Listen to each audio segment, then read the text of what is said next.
À l'époque de sa signature, en 2008, on le présentait comme le contrat du siècle. Des sociétés chinoises s'engageaient à financer pour 3,2 milliards de dollars des infrastructures dans toute la RDC.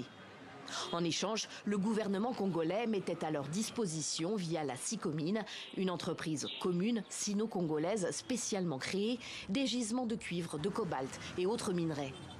15 ans plus tard, l'inspection générale des finances de la RDC a fait les comptes. Dans un rapport publié mi-février, elle dénonce ce contrat communément appelé le contrat chinois. Selon elle, la SICOMINE n'a consacré que 822 millions de dollars sur les 3,2 milliards promis pour la construction d'infrastructures.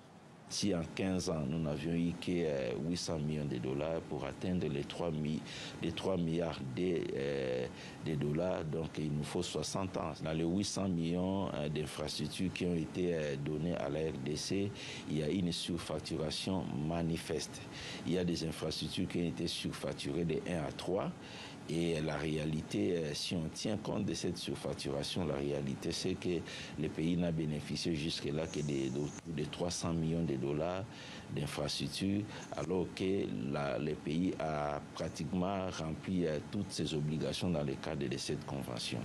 Surfacturation, travaux non engagés, l'IGF relève de nombreuses irrégularités.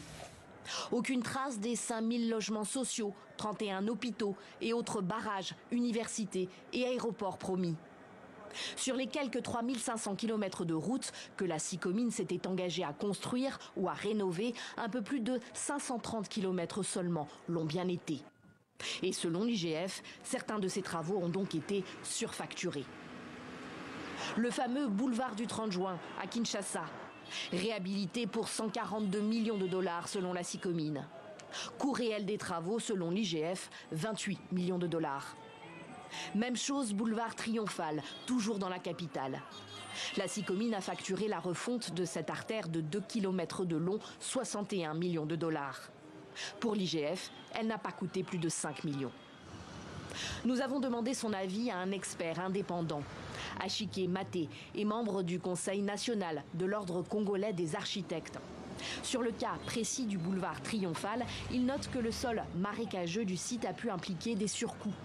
Mais ces évaluations n'atteignent que le tiers des 61 millions avancés par la SICOMINE. Les coûts de construction d'une route simple, ça c'est tout le monde qui le dit, une route simple de 2 fois une bande, on est à 1 million de dollars. Là, effectivement, on a une route de 2 fois 4 bandes. Donc, on peut prendre ces 1 million-là, on les multiplie aussi par 4.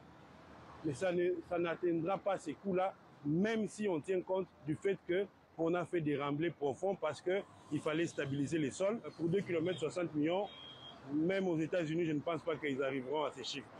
Achike Maté estime que la SICOMINE a surévalué de 50 à 100% le coût de toutes les routes qu'elle a effectivement refaites.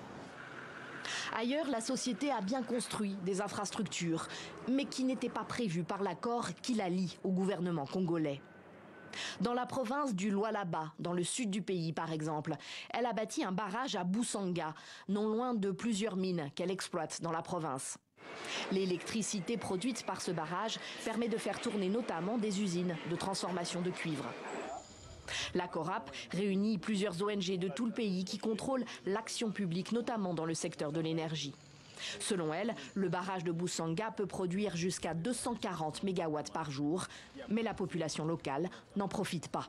Aucun mégawatt de façon claire n'est prévu pour être donné, pour être distribué dans les ménages au niveau du Lualaba. C'est inconcevable dans un pays où il y a moins de 9% d'accès à l'énergie.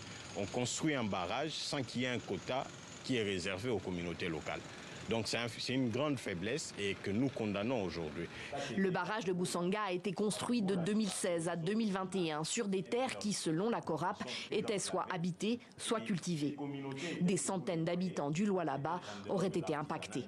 Aujourd'hui, ils sont sans terre. Aujourd'hui, ils n'ont pas été indemnisés. Plus de 700 ménages ou communautés ont perdu leurs champs sans être indemnisés. Plus de 2000 communautés ont perdu leurs ménages sans qu'ils se retrouvent dans un endroit sécurisé. L'ambassade de Chine à Kinshasa a réagi par communiqué le 17 février dernier.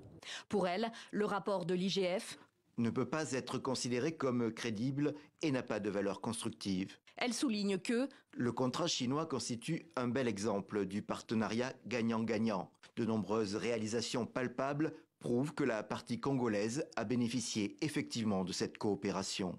Pas un mot cependant sur les suspicions de surfacturation. La CICOMINE de son côté n'a pas souhaité s'exprimer. Ici, devant les bureaux de la société à Kinshasa, notre reporter tente une énième fois d'obtenir une interview en vain.